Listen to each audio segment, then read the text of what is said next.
I'm a criminal defense attorney. How can I help you? Thank you so much for meeting with me. I've realized I made a mistake, and it's been eating away at my conscience for a while now. What's the problem? I used to live in Texas. When I was 20, I was driving drunk when a cop pulled me over. I blew a .16, and I was charged with a DWI. That's pretty serious.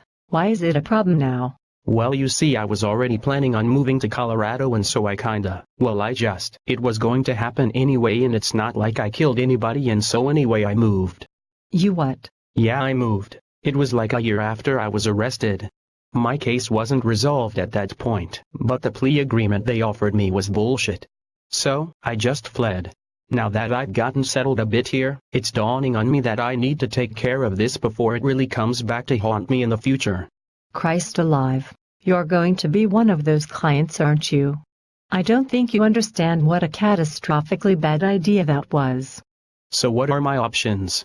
I won't go back to Texas, and from my 5-second Google search, Colorado won't extradite for a misdemeanor first offense DWI. Before I figure out how to unfuck your situation, I need more information. What were the details of your plea agreement? My plea agreement originally included about 2 years of probation, a required license suspension of 3 months, and a fine. I left Texas partly because I didn't want to do probation. Why not? Because probation is invasive, expensive, and unfortunately ineffective. I haven't even touched alcohol in years, so I don't need it. It would just be a waste of time. You should have thought of that before you decided to drink and drive. Unfortunately, you don't get to avoid punishment just because you think the punishment is unnecessary. Oh. Crap. Well, is there any chance Texas will drop the probation and just increase my fines instead, since I left the state for good? You have a better chance of winning the lottery and getting struck by lightning twice, all on the same day, than Texas dropping your probation. In fact, you could easily be looking at jail time for this. What? Look, I'm just trying to get on with my life. I don't drink and drive anymore.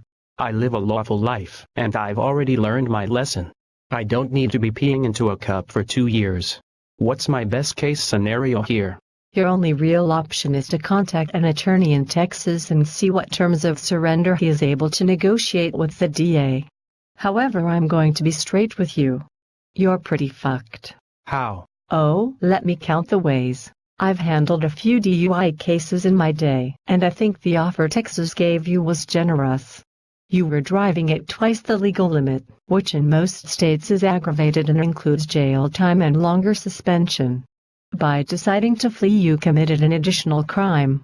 Jumping bail does not give you more leverage over Texas. It will just make them angry and unwilling to negotiate. Consequently, the only way you will be getting the same offer is if you gave the prosecutor $10,000 and a blowjob. And even if you decide to avoid this for now, it is guaranteed to catch up with you. The first time you go to the DMV to renew your license, or are pulled over by a cop, there will be a big red flag at the top of your file, and the state will be right back on your ass. You've got to be shitting me. I've learned my lesson. I just want to move on. I just want the justice system out of my life. The time for that was before you drove drunk, before you jumped bail, and before you tried to escape punishment for your actions. I'm afraid the real lesson is still to come. Holy shit, you're a cunt. I'm not saying I didn't mess up. I'm not saying I made a good call.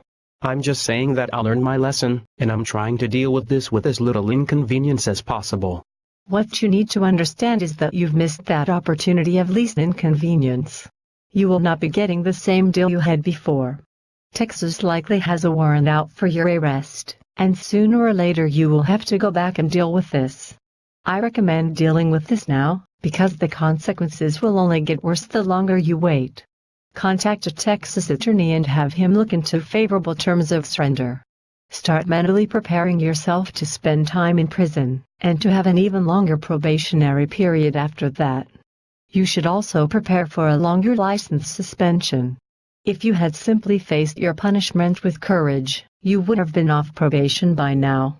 Instead, the next 5 to 10 years of your life will be spent atoning for your reckless behavior. Maybe then you will have learned that fleeing the consequences of your actions only results in harsher consequences. not freedom.